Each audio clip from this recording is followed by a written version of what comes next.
Greetings and welcome to more hymn stories number 17. Come, ye thankful people. Come, ye thankful people, come, raise the song of harvest home. All is safely gathered in, ere the winter storms begin.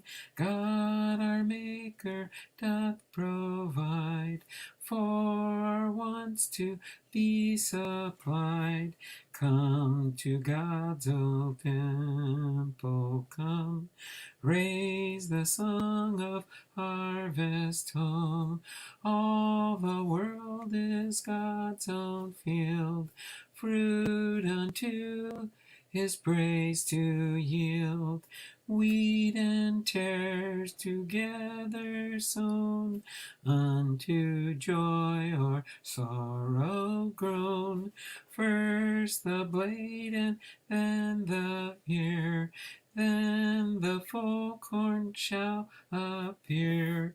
Lord of harvest, grant that we wholesome grain and pure may be. For the Lord our God shall come, and shall take his harvest home. From his field shall in that day all offenses purge away. Give his angels charge at last, in the fire the tares to cast, but the fruitful ears to store in the garner evermore. Even so, Lord, quickly come to thy final harvest home. Gather thou thy people in, free from sorrow, free from sin, there forever purified, in thy presence to abide. Come with all the angels, come, raise the glorious harvest home. That was the first time I've ever sang that song, but it does have a nice, smooth, flowing melody, that's for sure. Come, ye thankful people. The author of this hymn is Henry Alford, from 1810 to 1871. The composer is George J. Elvey, 1816 to 1893. And the tune name is To St. George's Windsor. The meter reading is 77.77 doubled. The scripture references for the hymn itself are from Matthew 13:24 to 30, 36 to 43, and then the book of Mark, chapter 4, verses 26 to 29. And the scripture reading today for this hymn is going to be out of Psalm 92, verse 1, which reads, It is a good thing to give thanks unto the Lord, and to sing praises unto thy name, O Most High. So Come, Ye Thankful People is considered to be one of the most choice harvest thanksgiving hymns in all of hymnody. It was written for the English Harvest Festival, a movable feast varying with the harvest time in the various villages. Its author, Henry Dean Alford, is generally regarded as one of the most gifted Christian leaders of the 19th century, distinguishing himself as a theologian, scholar, writer, poet, artist, and musician.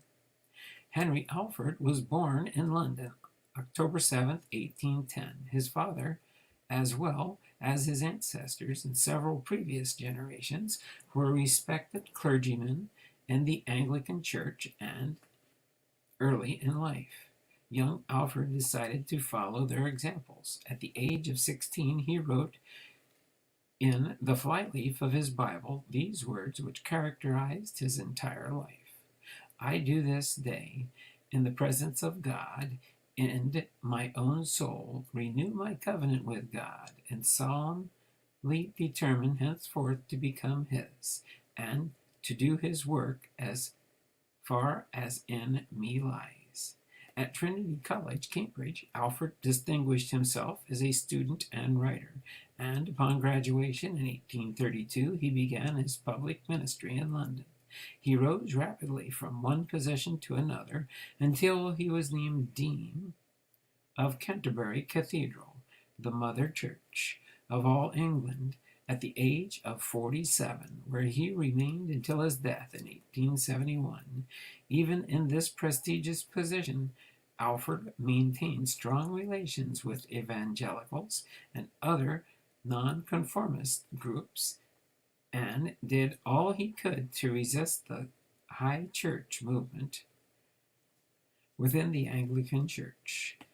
It was as a Greek scholar that he attained his greatest distinction.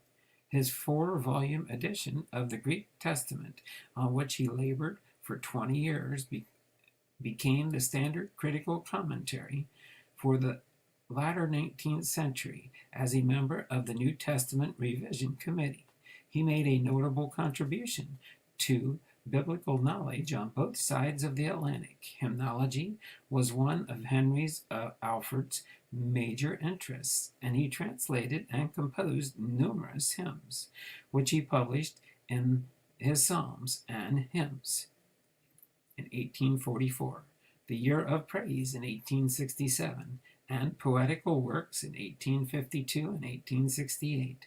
Of these many works, only Come Ye Thankful People is still in general use in most evangelical hymnals. This hymn first appeared in Alfred's Psalms and Hymns in 1844. It was originally titled After Harvest, and it was accompanied by the text, He that goeth forth and weepeth, bearing precious seed, shall doubtless come again with rejoicing, bringing his sheaves with him. Psalm 126, verse 6. The hymn originally contained 7 stanzas, but only 4 have remained in common use.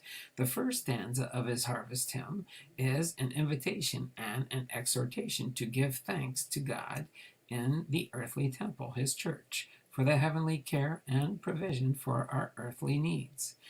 The following 2 stanzas are an interesting commentary on the parable of the wheat and the tares, as recorded in Matthew 13, 24 through 30 and 36 to 43.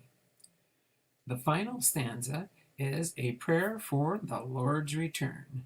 The final harvest hymn, the culminating event that Henry Alfred sees as the ultimate demonstration of God's goodness and his eternal purpose of man's redemption. It is said that at the end of a hard day's work, as well as every meal, it was customary practice for Dean Alfred to stand to his feet and give thanks to God for the blessings just received or enjoyed during the day. This spirit of perpetual gratitude is clearly evidenced throughout this hymn. Because of Alfred's strenuous efforts and unlimited activities in the Christian ministry, he suffered a physical breakdown in 1870 and died on January 12, 1871. His passing was mourned throughout the entire Christian world. During his lifetime, one of the dean's fulfilled cherished dreams was to visit the Holy Land. Although this dream was never realized, it was said of him that his eyes were ever fixed upon the heavenly Jerusalem, toward which he journeyed. On his tombstone, the following appropriate inscription is found: The Inn of a Pilgrim Traveling to Jerusalem.